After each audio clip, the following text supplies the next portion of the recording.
Hello folks, Shin Tiger Curl here, that dude in the straw hat, bringing you yet another Yu-Gi-Oh! Deck discussion video. Yes, I said discussion because a viewer commented that I shouldn't be calling these deck profiles when I'm just talking about the deck archetype itself and not adding any cards into this. So, this will be a deck discussion video. So anyway, woke up today, checked out Salvation, and it turns out we got new cards. These apparently are from the OCG, and they are exclusive cards for Korea.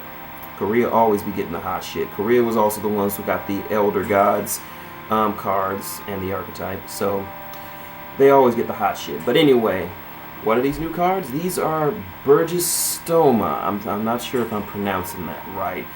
Burgesstoma, but I'm going to call it that because another YouTuber called it that, and that's the only known pronunciation I know how to go with. So if there's another way to pronounce it, leave it in the comments below. But anyway, Burgesstoma, we got trap monsters. That's right. For those of you who are uninitiated, trap monsters are a rare variety of monster that counts as both, that starts as a trap card but acts as a monster. So yeah, I've already mentioned this in my How to Play Yu-Gi-Oh! Video, but now we've had introductions of more trap monsters, and you've probably seen people play trap monsters of this type before, but these guys kind of go against the variant. So far there are only 4 trap monsters, and surprisingly enough, this archetype has an exceed. So let's get started. First we go with Burgesstoma Paikia. I'm sorry if I'm mispronouncing that name, so I'm sorry. These are, I should also note that all of these are named after prehistoric or monsters that no longer exist, that we know of. But anyway, this is Paikia. I'm sorry if I'm mispronouncing it again. So its effect is, discard 1 Burgesstoma card, then draw 2 cards. When a trap card is activated on the field while this card is in your graveyard, you can special summon this card as a normal monster as Aqua Water, level 2, and attack 1200, defense 0. This card is not treated as a trap. If this card is summoned this way, this card is unaffected by monster effects and is also banished when it leaves the field. Now, the bottom effect, after the first sentence, all the other Burgesstoma monsters have, so it's a shared ability. The unique ability is that you discard a Burgesstoma card and then draw 2 cards. And so, this is a pretty good card. You want to run 3 of these because it allows you to discard your Burgesstoma cards in the graveyard, and you want them in the graveyard for that secondary effect. It just says when a trap card on the field is activated. Doesn't mean not the effect, it's the card itself. And you can special summon it as a level 2 monster.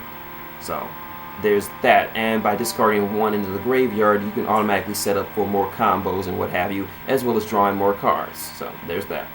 Next up, we have Burgesstoma Oleninoides. Sorry if I'm butchering this.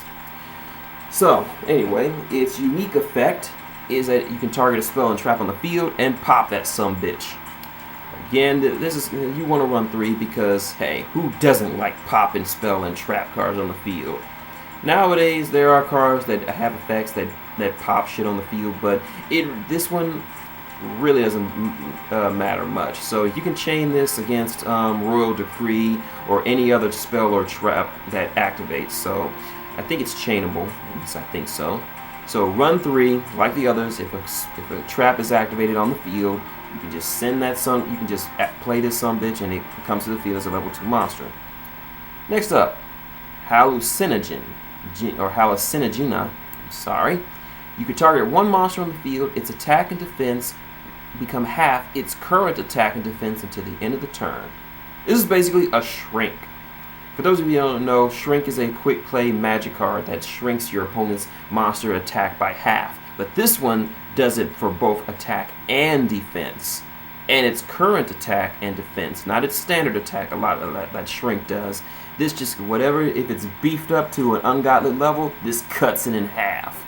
And it doesn't limit how many you can play, so I'd run 3 just to fuck over your opponent. And finally, we have Canidia. You can target 1 face-up monster on the field, change that monster to face down defense position. It's basically a Book of the Moon, and you can play 3 of them. Yay! 3! But yeah, like I said, run 3 of these. If you're and run 3 of each of these cards. So let's look at the boss monster for this one. Burgesstoma Aromalicarius. I think I got that right. Requires 3 level 2 or lower, 3 or more level 2 or lower monsters. And since all of were 3 level 2 monsters, 3 or more level 2 monsters. I'm sorry. And of course, all of them are level, when they come to the field, they are level 2 or lower. So you're going to have more than enough to summon this bad boy. And since if you send them to the graveyard as detaching as prestige material, they don't get banished, so you can use them again. Yeah. So let's get to our big boss monster. It is unaffected by opponent's monster effects, which is good. Once per turn, if a trap card or cards, see that little S there, is sent from your if a trap card or cards is sent from your field to the or a trap card zone to the graveyard, you can excavate the top card of your deck, and if it's a trap card, add it to your hand. Now, this effect is useful if you're running just a lot of a trap card build, so you want to do that. So if you're running with a trap heavy deck, which you should be doing in this deck, you will be just getting pluses for days.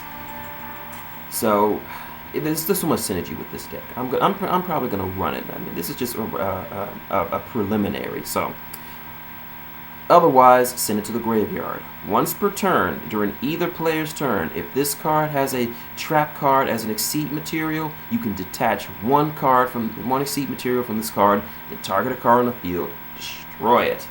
So yeah, that's very, very good. To pop a card for no reason. So yeah, I would run 3 of these. I'm seriously thinking about considering running a deck like this, but I'm running out of ideas about what to play. Of course, you want to run a lot of trap-heavy cards in this deck so you can run with it.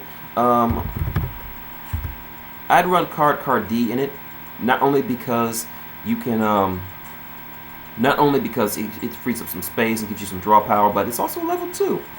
Look at that.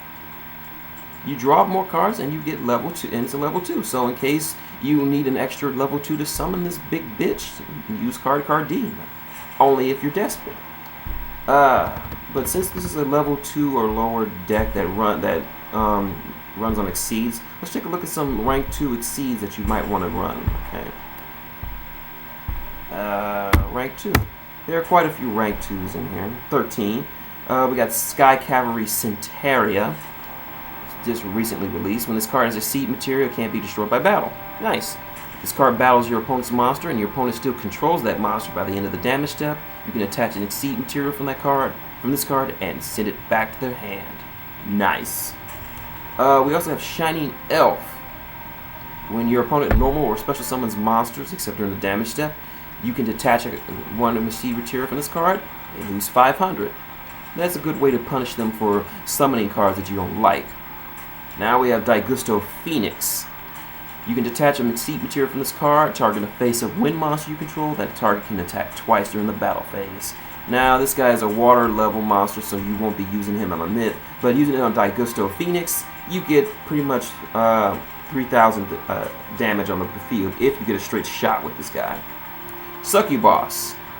Not exactly. This wouldn't be so good in this deck because it requires a level 2 or it requires Ghost Trick, so I wouldn't worry about this. Number 65, Gin Buster, but this requires Dark Monsters. I wouldn't use number 64 since it requires Beast type monsters. Let's keep going.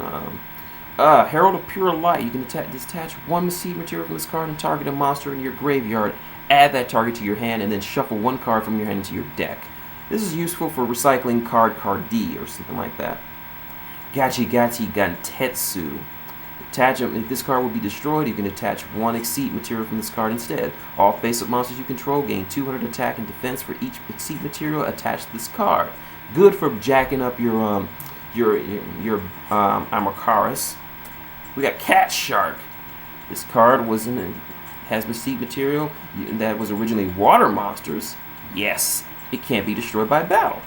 Once per turn, during either player's turn, you can detach 1 exceed material from this card and then target a rank 4 or lower monster you control.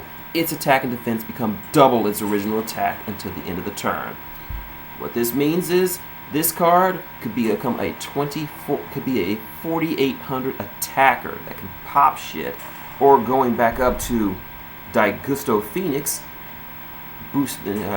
Well, you can't play with that because it's a wind monster. But anyway, that was a good. And I was hoping to run into this one, number 96, Dark Mist.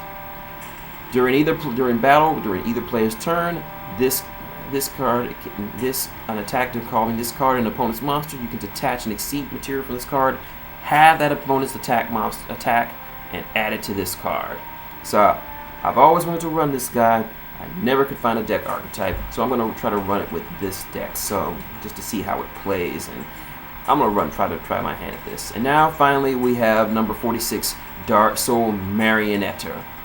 Can't really run him because he requires dark monsters. But those are just my ideas. Do you guys have any ideas on how to run on how this deck could possibly run? So, like I said, with these types of videos, I just like to bounce ideas off people who comment, and I really appreciate anyone who comments and watches my videos. Thanks to you guys. My kaiju deck video got over 1,000 views and what have you. So I'm thankful for that. So if you have any ideas on how to run this deck, please share them with me and the rest, and it would very much go greatly to anyone learning more about this deck. This could be a top tier deck if played right. So that's my deck discussion video. If you like what you see, link, comment, subscribe below. Got any questions, comments, or just want to talk Yu-Gi-Oh! And got any tips, like I said, leave them below, I'll get back to you. You want to support the channel? Hit that like button, or click an advertisement. They all do help out. Or tip jars up there. You know what to do. So until next time, this has been Shin Tiger Curl, that dude in the straw hat, saying good day and thanks for getting your game on.